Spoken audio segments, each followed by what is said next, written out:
po ang problema, marami pong Christmas ham at muscle ham na naglabasan po ngayon. Magandang tignan, magandang presyo, pero hindi mo alam ang lasa.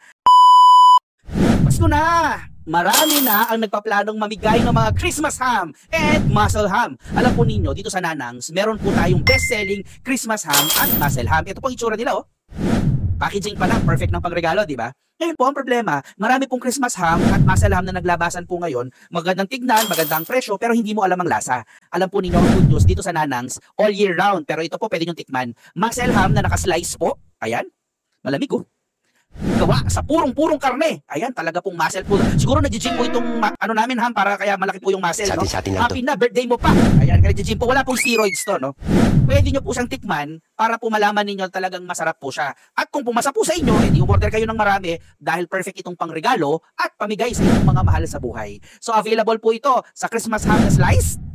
Meron din po tayong muscle ham na slice. At ito naman po ang presyo natin para sa mga Christmas ham ball at saka muscle ham ball. Kaya po kung gusto ninyong magpa-reserve na para dito sa upcoming na Pasko, comment, reserve, at kami po ay magsasend sa inyo ng mga detalye.